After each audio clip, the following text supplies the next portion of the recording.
My name is Malena, and like I said, I graduated from the University of Life. When I say I graduated from the University of Life, yes, I've gone through many trials in my marriage, many trials with my children, many trials when I divorced, many trials when I found a new job, many trials that have taught me to grow and to come to you from the bottom of my heart to share. Would I share my story? Probably I will one day. But I want to share the things that I learned, and one of the things that I learned through not only experiences, through observing people and going through all these social media, finding out what's going on out there. And I want to share something extremely important. The name of this lesson is Marriage is Sacred Until It's Not. So we marry with this beautiful feeling that, oh my gosh, I found the right one. I found the person that's going to be with me as a companion. Because remember at the beginning of the lessons, I always say we are not waiting for someone else to make us happy, because nobody is responsible to make us happy. Nobody, nothing out there is responsible to make us happy. We are responsible for our own happiness, for our own well-being, because at the end of the day you stay with yourself. But you're in a marriage, and marriage is sacred until it is not. So in a home, your home, once you marry and in your home has to be your sanctuary. You come from wherever you come to this sanctuary where you feel in peace, you feel happy, you feel relaxed, you can watch your sports, you can get up and do the laundry, do the dishes, talk to your kids, talk to your wife. Your home is your place of resting, where there's peace, where the frames are hung where you want, where the plants are there because you chose them. The table cover is your decoration. Anything in there represents you. All the corners of the house represents you.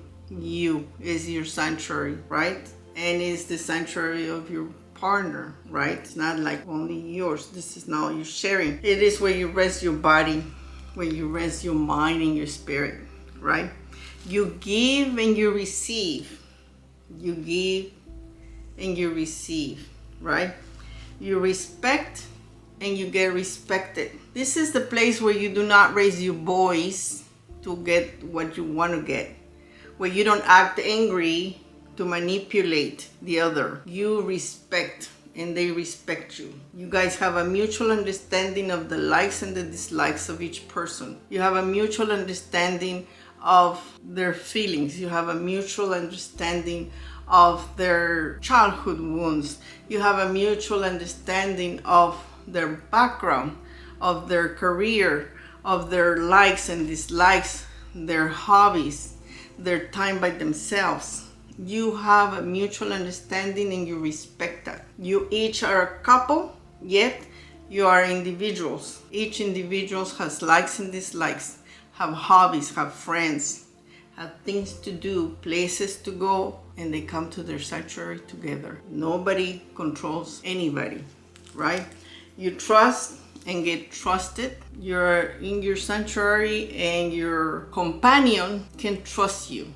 When you go with your friends anywhere, there's trust. Same thing with you, you give that trust.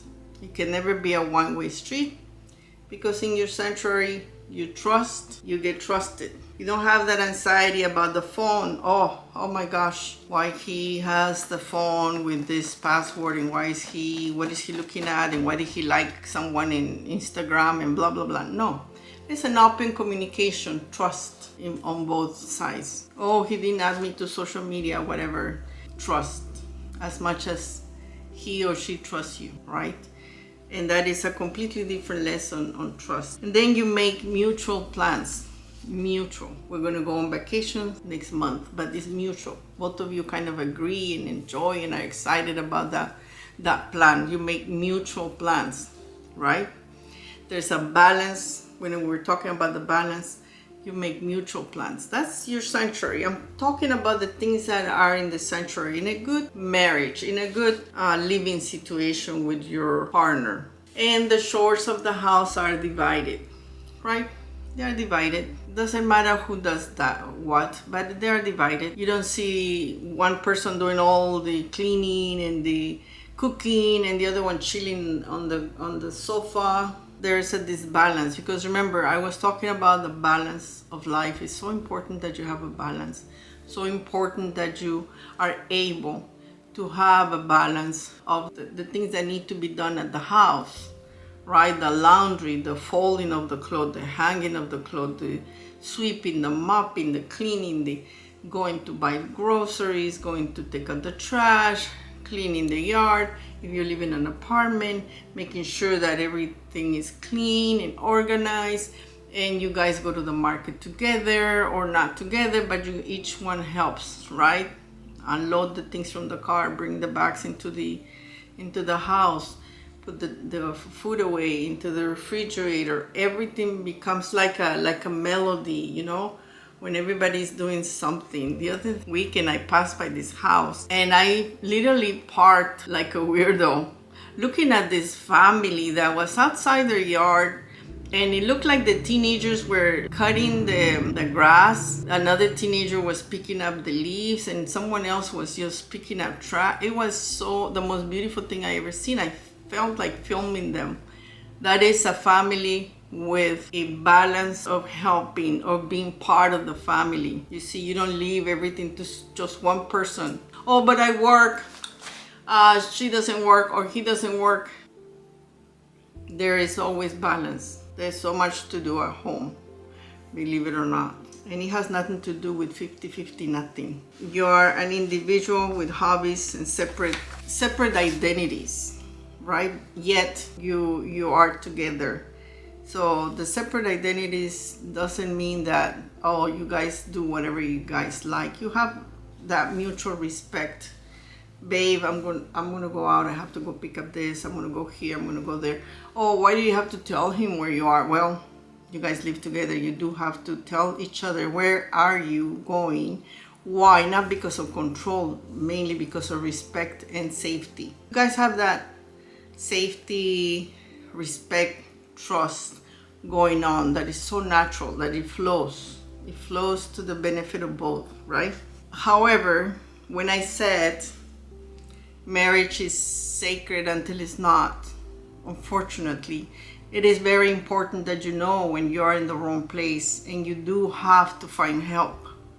Okay, slowly one partner begins to abuse another one. How does the abuse begins? It begins very subtle. It begins with, oh my gosh, you look funny with that outfit. Why did you say that at the family? You sounded so stupid. Why did you talk like that? Why do you laugh like that? Oh my gosh, you're ridiculous. That's so stupid.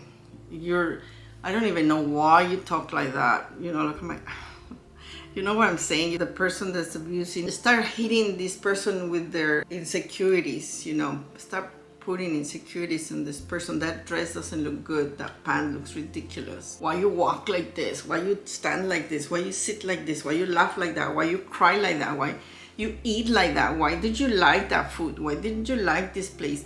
And everything you start putting in this person's head that is wrong. And little by little, the person starts to even start changing their habits and their identity in themselves, because it's constant criticism. Very subtle. You've seen on Instagram and you've seen on TikTok how these wedding things are going to give them a cake, or when the people that squeezes their head on the cake. That's disrespectful, you know, for a bride that has all this beautiful makeup and they throw cake at her face. And you see all these pranks of husbands or wives. You can literally see it's abuse. I seen it, like, it's horrific, the things you see on Instagram of the abuse that's going out there. It's happening out there. Thank God for all the videos, and thank you for all the ones that are posting things about narcissists, because that's teaching all the people out there, the public, what is a narcissistic personality, which you can put narcissistic personalities on YouTube, you'll find it. I'll help you more with what I'm talking about. The abuser starts to ignore the victim's feelings. I am sad. Why are you sad? That's the stupidest thing to be sad about. Why are you laughing? That joke is dumb. That's so dumb. It starts not acknowledging the feelings of the person, right? On the person's birthday, oh my gosh, I'm having a beautiful birthday, blah blah blah. Before the birthday celebration, this person makes a big fight of some kind, and then the victim starts to cry and try to get better before the people shows up, and then everybody shows up and the party is beautiful, and he is yours or she is like, wow, like nothing happened. And inside the victim's heart is all like little glasses shattered inside, trying to smile through the whole party, through the whole celebration. It's just this tear that is stuck in there but doesn't come out. It cannot come out because everything is beautiful now. This is a beautiful party. What's wrong with me? Why am I feeling awful, right?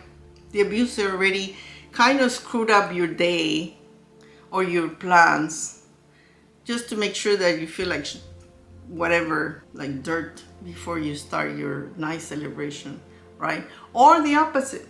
You can be in a beautiful vacation and say, this is the best vacation ever. We had such a good time.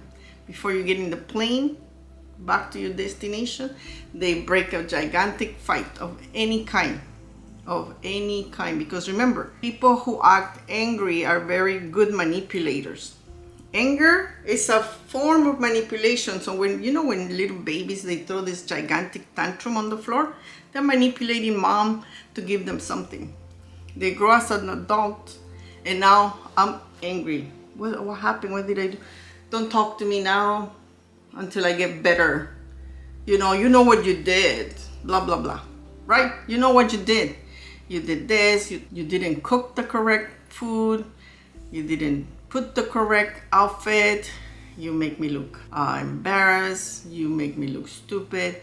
And suddenly you start feeling like the victim starts feeling like, oh my gosh, why did I do this to this person? Why am I so bad? And little by little, the humiliations and the blames become so much that the sanctuary, the marriage, is no longer sacred.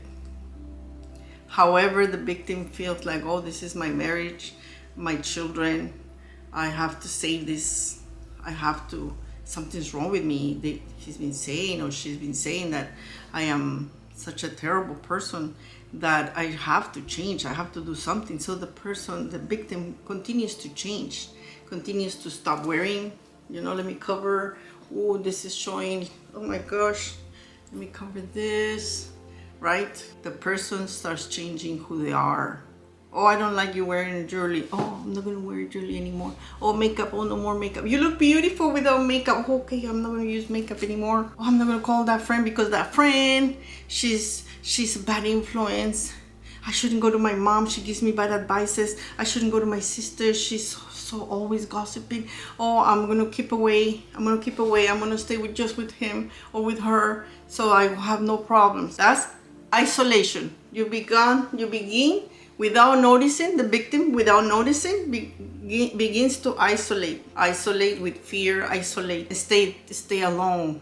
There's nobody, there's no one to talk to, there's no one to tell them what's happening, because not only the self-esteem has shrunk and gone into pieces, but now you're alone, and now you don't even want to be yourself or put the music you like, because that's a horrible music. Now what do you do with yourself? Now where do you go, right? The worst part is this: holidays, the things that you want to look forward become the things that you don't even want to think about it. That's the victim. Oh my gosh, the holiday, Thanksgiving is coming, and my mom, my sisters, oh my gosh, they better not say something.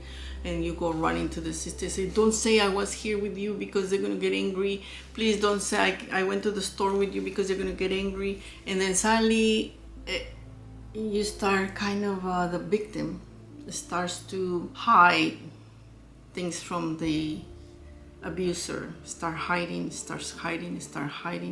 I'm gonna start hiding that I spend this much, or maybe I cannot tell him I paid $10 for this because he's gonna tell me it was stupid. I couldn't pay $1, right? I had a friend that she used to find good, cute things in the 99-cent store that's no longer around, but her husband used to tell her she was so stupid for wasting the money on stupid things, on things that were worthless, right? And even $1 became scary for her to spend it. Why? Because her money was being what?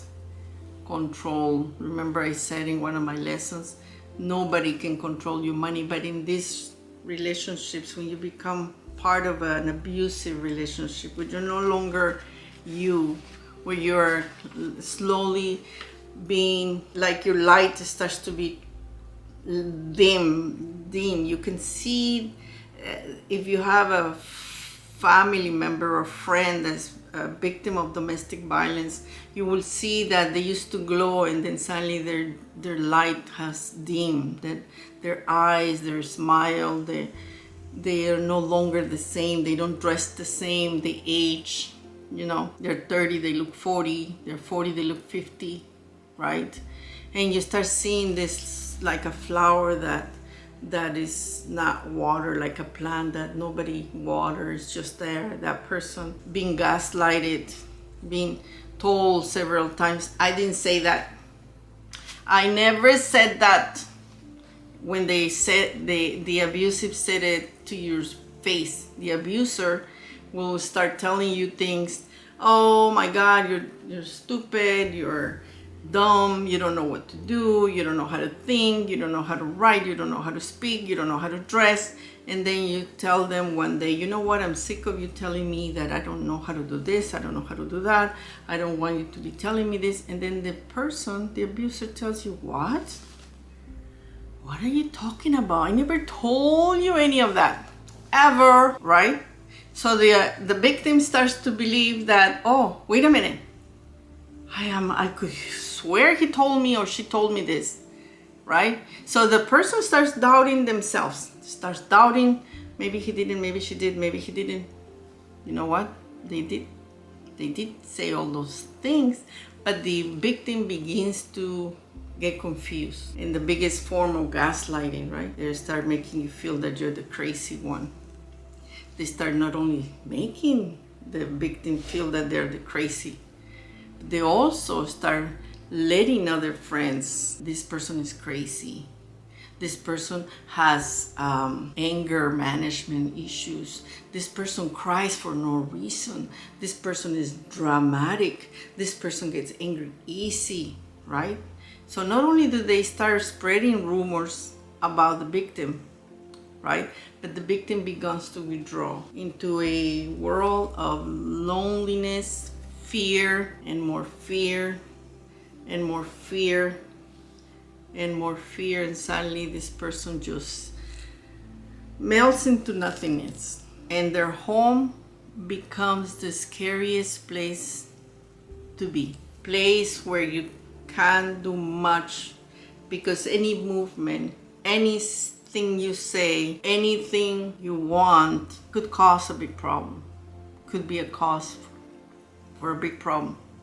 So in order to keep the peace, the person stays quiet, says nothing. I remember there was a friend that told me that her son and her, when they heard the car coming in, they would run to the sofa and sit quietly, because both of them had agreed that they shouldn't say anything, or that he shouldn't find them having fun or running around the yard or nothing. It was just quiet, not even watching TV, because he might give an opinion about what are you guys watching, right? So they have to wait in the sofa and wait for his instructions. If he came in a good mood, it was going to be a good day or good afternoon. But if he came in a bad mood, it was your fault, the fault of the victim. So imagine living in a place, in a home, where you feel that you have to watch every move, right? That you put something on the table, or maybe I'm in trouble. You become so afraid of coming home, but not only afraid of coming home, because many people go, oh, why do they go back to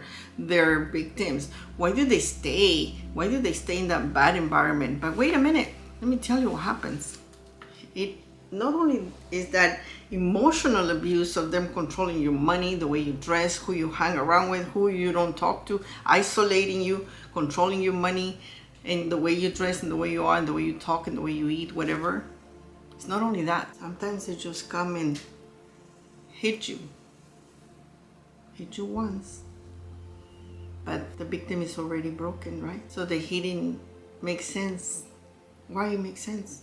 It makes sense because the victim no longer has a self, a soul, nothing. It's like an empty shell in there of pain. So when she gets hit or he gets hit, sometimes really bad, sometimes even go to the hospital. And sometimes they don't even call the police out of fear.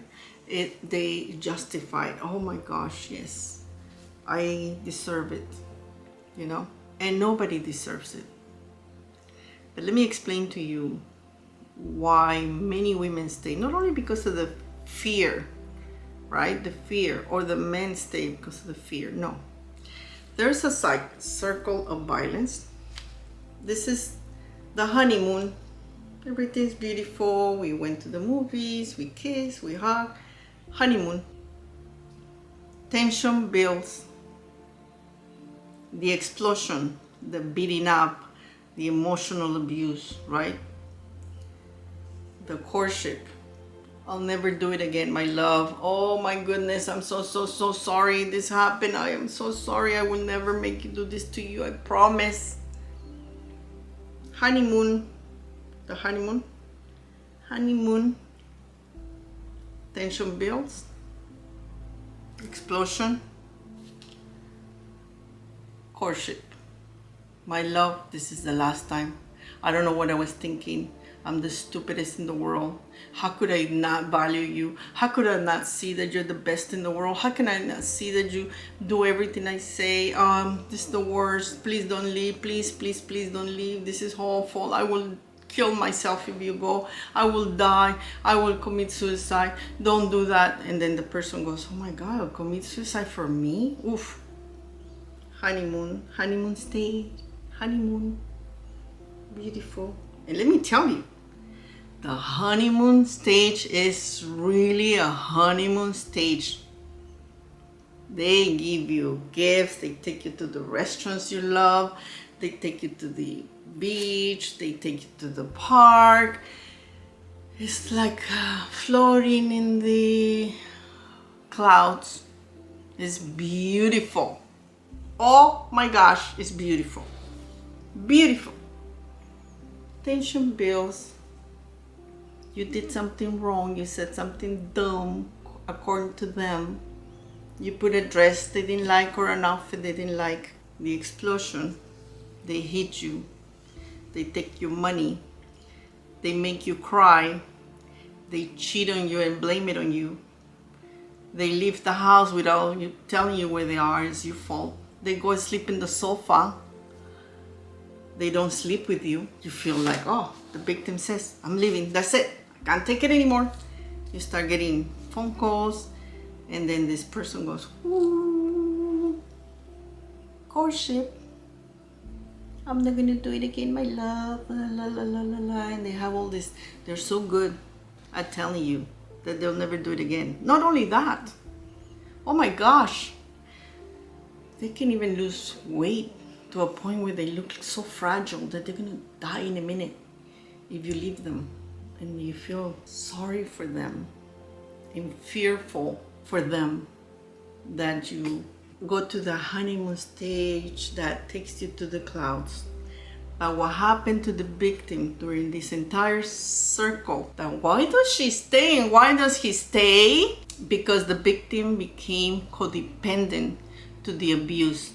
Not codependent to the whole circle of violence. The victim became codependent to the beautiful clouds, like a high when you use drugs and when you eat a lot and you feel like, ooh, happy. Or even codependent to the beating up, emotionally or physically.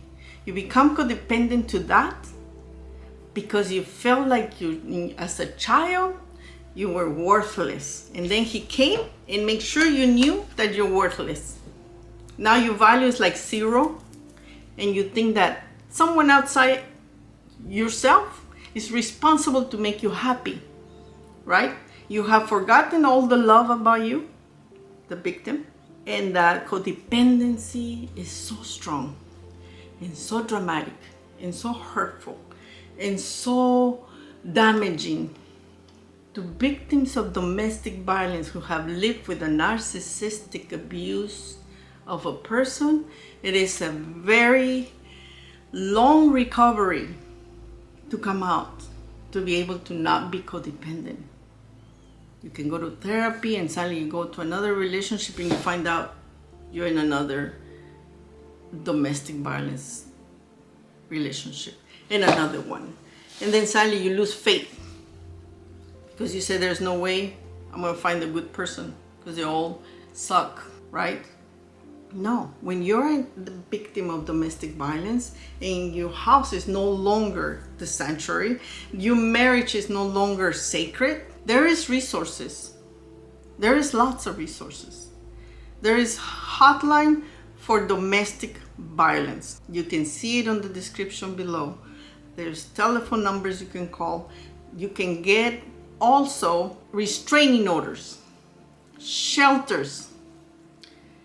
Shelters, they do help women and men, and there's a lot of them. I cannot announce them because they are private, but there is help. Once you get a restraining order, you call the domestic hotlines, you're able to get out of there. You don't have to stay there. How do you stay? How do you get out of there, right? Everybody who's hearing this video, or anybody who's a witness that somebody, or if you suspect that somebody is a victim of domestic violence, you are mandated to report it. You are mandated to report it. Did you know that? Because if something happens to that person and they find out you knew there was something, oh yeah, I kind of felt like there was something wrong, like she was isolated. Well, you were responsible. You're responsible to report it. I'll also give you the phones where to report domestic violence. Oh, I'm all intense. But the reason why I say it is because life doesn't have to hurt. Your home doesn't have to hurt. Coming home doesn't have to hurt. Coming home has to be your sanctuary. And in the videos I'm teaching the self-love that we forgot. That we're so precious. That life is delicious. Believe it or not, there was moments where I thought, life is not delicious. Life is full of, I have no money for that. I have no money to eat. I have no money to feed the kids. I have no this, I have no that, and everything starts collapsing. And I start thinking that life is not delicious. It's just full of terrible things that are happening. Full of disappointments, sadness, wars, right? And worse than anything, we believe that life is unjust. And yes, believe it or not, there's millions and thousands and billions and trillions of injustice that should have never happened.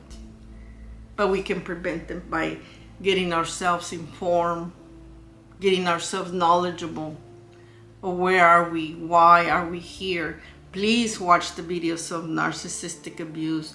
Please, get stuck on Instagram. Start scrolling. There's hundreds and hundreds of good advices. I love it. The shorts that they tell you. Did you know you got to this video because it was meant for you, blah, blah, blah. Yeah, believe it or not, they have really good stuff. Watch it. Watch it. Learn.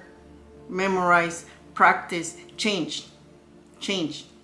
Go back, and I always would say it until the end of all my videos. Go to Joe Dispersa, Eckhart Tolle, all those people that can teach you how to clear your mind and clean it and be different.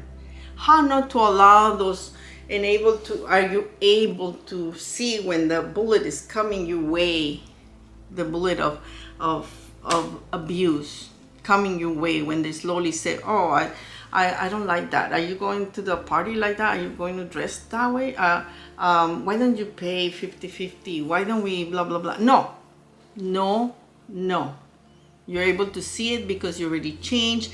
You already empty your mind with all that things of negative thoughts that have been building in your mind since you were a little child, right? So now you're going to help yourself, because I told you from the beginning that the only person that's going to run away from you to the end of the world is now mama or papa or nobody but you. And I always told you, you're protected by the divine. You're protected. You will never be alone. He will never leave you alone. You will be always protected. There's always an exit.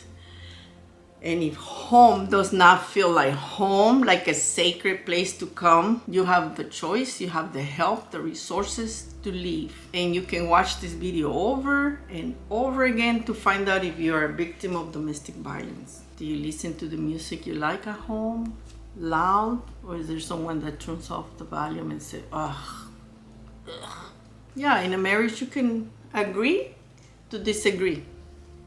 Agree to disagree. And I'm going to tell you something that you're going to like, because I liked it.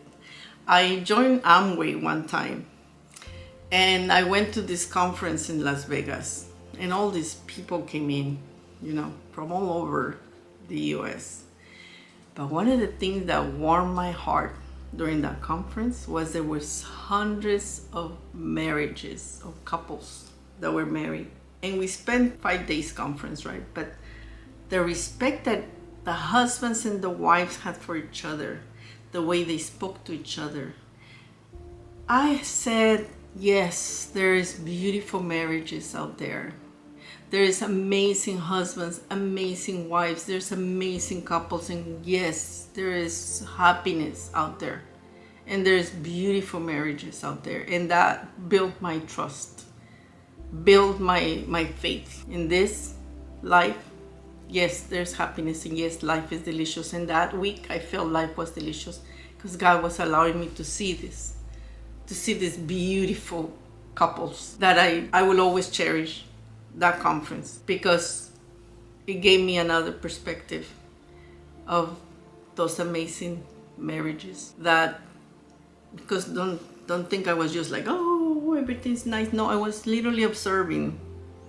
At the restaurants, everywhere, I was observing both of them. And it brought a warmth in my heart. And that warmth I want to share with you. So if you are in a situation like this, where marriage is no longer sacred, I want you to remember that there's an exit. And I leave this with all my heart. And I know it's going to help you. With all my faith, I know it's going to help you. Whoever it helps. I wanted to help somebody. And I'll see you on the next time. And thank you for listening.